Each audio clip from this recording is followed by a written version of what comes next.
Hello guys. आज मैं आपको हिस्ट्री का जो हमारा फर्स्ट चैप्टर चल रहा है, historiography development in the west, इसका इसका आज लेक्चर 5 है। आज मैं आपको नोटेबल स्कॉलर, मैंने पिछले वीडियो में 3 नोटेबल स्कॉलर के बारे में बताया था और बाकी जो बचे हुए आज उनके बारे में आज हम डिस्कस करेंगे। तो चलिए फ्रेंड, आगे के जो नोटेबल स्कॉलर है उनके बारे में आज फर्स्ट चैप्टर आज कंप्लीट हो जाएगा फ्रेंड।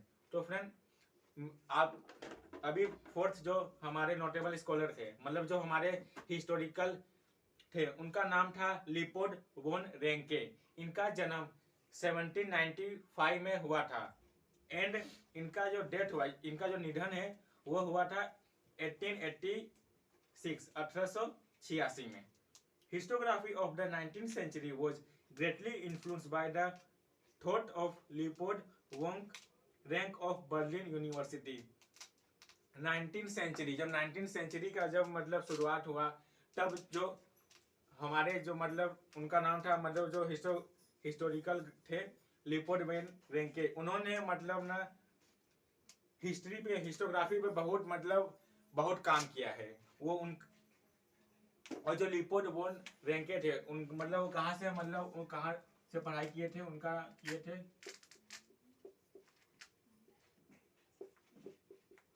लियोपोल्ड वोन रैंके बोल सकते हो, रैंक बोल सकते हो। मतलब आपकी मतलब अभी तो आप जानते हैं ये सब फॉरेन लोग है, तो फॉरेन लोग का नाम तो थोड़ा अलग रहता ही है, आप लोग समझ सकते हैं। वो कहाँ के थे, मतलब कहाँ उन्होंने पढ़ाई किया था, थे वो बर्लिन के पढ़ाई किए थे, बर्लिन यूनिवर्सिटी। जैसे यहाँ हमारे महाराष्ट्र में मुंबई यूनिवर्सिटी है, अगर आप लोग जानते होंगे तो ऐसे ही मतलब बर्लिन यूनिवर्सिटी था। इसके आगे देखिए, he spoke about the critical method of historical research. वह जो हिस्टोरिकल है, हिस्ट्री ना, हिस्ट्री के एकदम कठिन से कठिन चीज के बारे में मतलब उन्होंने रिसर्च किया था। हिस्ट्री के बारे में एकदम डिटेल में, एकदम डेप्थ में उन्होंने रिसर्च किया था। ही put emphasis on the utmost importance of information gathered through original document। उनका कहना था कि मतलब हमें हिस्ट्री पर ऐसे ही नहीं विश्वास करना चाहिए, इसके लिए ना हमें ना एक मतलब ना पक्का सबूत मिलना चाहिए। इसके लिए ना हमें मतलब पक्का जो डॉक्यूमेंट, जैसे अभी आपको मतलब किसी को कोई चीज का डॉक्यूमेंट दिखाना रहता है, तो आप इसकी जांच पड़ताल करते हो ना कि ये डॉक्यूमेंट ओरिजिनल है या नकली बनाया गया है। तो इसके लिए ना अगर हमें कोई डॉक्यूमेंट मिले, डॉक्यूमेंट का मतलब हिस्ट्री में ये हो गया कि जैसे अभी कोई चीज का सबूत, जैसे अभी एक मैं आपको एक एग्जांपल बताता हूँ। जैसे कि एक एग्जांपल है, आपको मैं रामायण का एग्जांपल बताता हूँ। जैसे कि आप रामायण में जानते होंगे कि जब राम जी को जब लंका में जाना था, तो उनके पास कोई रास्ता नहीं था, तो उनके पास एक ही रास्ता बचा हुआ था। उनको मतलब नदी थी बीच, मतलब समुद्र था, आप जानते ही। फिर उनको जाने के लिए उन्होंने क्या किया, उन्होंने पत्थर से मतलब वो पुल बनाया। पुल बना के वो मतलब लंका तक उनकी सेना और वो पहुंचे। तो वो जो पत्थर है, अभी तक वो पत्थर अभी मतलब पाए जाते हैं श्रीलंका में। तो इसी से हमको सबूत मिला कि हाँ ये पत्थर है। जो पत्थर है ना, वो पत्थर मतलब पानी में तैरते हैं, मतलब जो पत्थर है वो पानी में तैरते हैं। आमतौर पर जो पत्थर होते हैं वो पानी में अगर आप डालोगे तो पानी में मतलब डायरेक्ट डूब जाएंगे। लेकिन जो अभी मतलब जो श्रीलंका में मतलब कुछ जहां पर मतलब पत्थर पाए जाते, जो अगर आप पानी में अगर आप डालोगे तो वो पत्थर डूबेंगे नहीं। इसका कारण क्या है, इसका कारण क्या यही है कि जो पत्थर है वो जब रामायण का टाइम था उसी समय के वो पत्थर अभी तक मतलब हमारे पास है, मतलब श्रीलंका में है। तो इसी से हमने जो हमारे हिस्ट्री लिखने वाले हैं, जो जिन्होंने रामायण लिखा, उन्होंने मतलब इसी से मतलब अध्ययन करके समझा कि जो पत्थर है उसी से मतलब इसका मतलब यह है कि राम जी ने यहाँ पर एक पुल बनाया होगा। तो इसी से मतलब अभी तक सबूत तो मिला ना, इसके लिए कोई चीज का पक्का सबूत मिलना चाहिए। इसको आप इंग्लिश में मतलब आप समझ सकते हैं कि डॉक्यूमेंट, जैसे हम कोई चीज का डॉक्यूमेंट मांगते हैं ना, ऐसा। अभी इसके आगे देखिए, इसके आगे लिखा है, he also stated that all type of document associated with a historical event need to be examined with greatest care।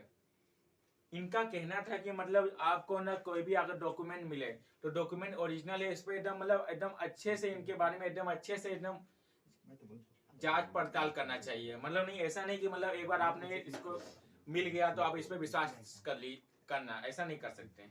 History मतलब ऐसा ही, हिस्ट्री एक बार मतलब अगर आपको कोई चीज के बारे में आपको मिला सबूत, तो उसके बारे में आपको एकदम अच्छे से जांच पड़ताल करने के बाद आपको एकदम लास्ट में आपको मतलब ये करना चाहिए कि मतलब फाइनल होना चाहिए कि ये जो भी मतलब चीज मिला है ये सच में ऐसा मतलब कुछ साल पहले ऐसा हुआ होगा। इससे आप मतलब आप अंदाजा लगा सकते हो कि इतिहास में क्या हुआ था।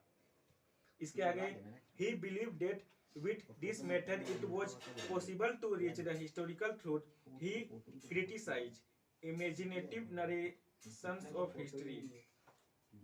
आप लोग जानते होंगे कुछ लोग मतलब आप लोग जानते होंगे हिस्ट्री को बहुत लोग कुछ लोग अपने मन से बनाते हैं, ये गलत है। मतलब जो हिस्ट्री को ना नरेट मतलब बहुत लोग इमेजिन नरेट करते हैं, imagine narrative, imagine narrative, imagine narrative नहीं करना चाहिए। मतलब इसका मतलब ये हुआ कि बहुत लोग जो इतिहास तो बनाते हैं तो आधी सच्ची बातें बताते हैं और आधी अपने मन धर्म कहानियां बनाते हैं। तो हिस्ट्री में हमें इतिहास के बारे में ऐसा नहीं करना है, जो सच है जो ट्रूथ है उसी के बारे में बताना है। तो उनका कहना था कि ऐसा नहीं करना चाहिए, कोई गलत चीज इतिहास में नहीं बताना चाहिए, मतलब लिखना नहीं चाहिए, जो भी सच है एकदम वही बताना चाहिए। उसके आगे the collection of his article is publish in 2 book. इनका जो मतलब आर्टिकल है 2 बुक में लिखा गया है। मतलब किनका, जो हमारे जो नोटेबल स्कॉलर है लिपोड वोंग रेंके, इनका जो आर्टिकल है 2 बुक में लिखा गया है। बुक का नाम यह है कि फर्स्ट बुक का नाम है the theory and practice of history. पहले बुक का नाम है the theory and practice of history, and जो सेकेंड बुक है उसका नाम है the secret of world history. यह 2 फेमस बुक है जिसमें इनका जो ने खोज किया वो सब कुछ इसमें लिखा हुआ है। इसके आगे जो सेकेंड थे, सेकेंड मतलब अभी थर्ड फोर्थ फिफ्थ जो लिखा है इसमें कार्ल मार्क्स।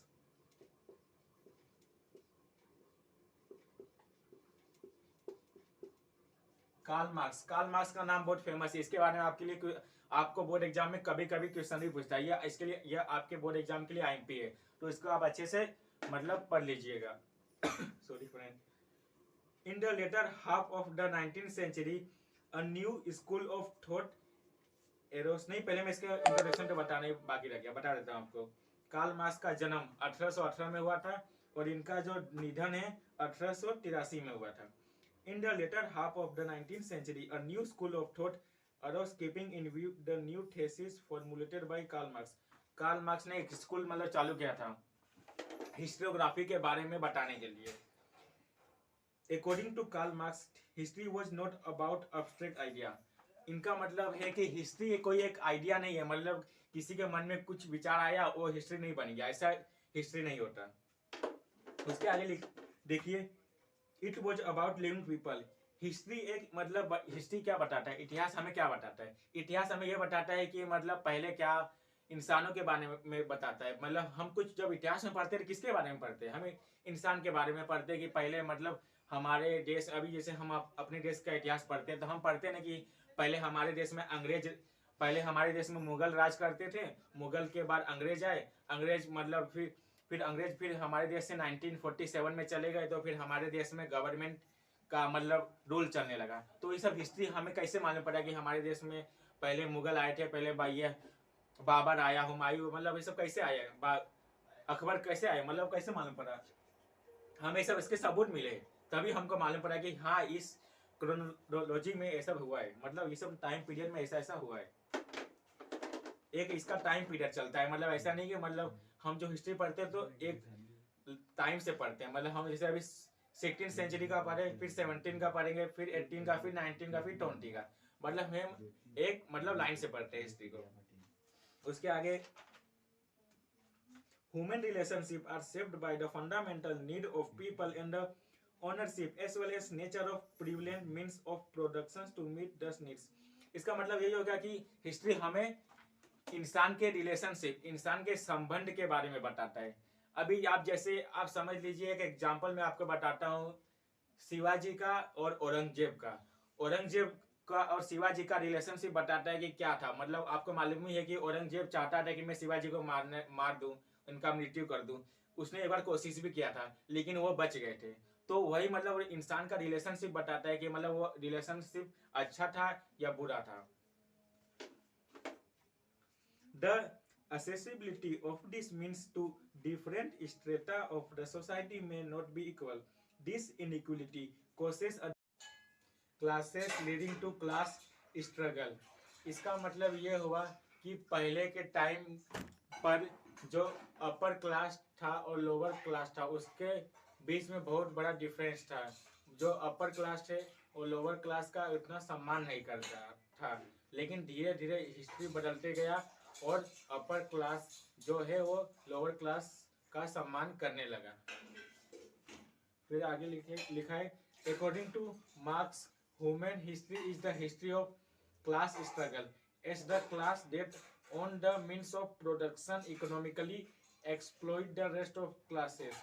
इसका मतलब यही है कि जो पहले लोअर क्लास के बारे में जो लोअर क्लास का जो सम्मान नहीं किया जाता था, फिर धीरे धीरे हिस्ट्री बदलते गया और अपर क्लास जो है वो लोअर क्लास का सम्मान करने लगे। Das Kapital, a treatise written by him, is the most referred book all over the world. जो कार्ल मार्क्स ने एक बुक लिखा था, बुक का नाम था दास कैपिटल, वह वर्ल्ड में बहुत ही फेमस हुआ था। तो फ्रेंड बस इतना ही। अगर आपको वीडियो अच्छा लगा हो तो वीडियो को लाइक कीजिए, शेयर कीजिए। अगर आप चैनल पे आप नए आए हो तो चैनल को सब्सक्राइब कीजिए।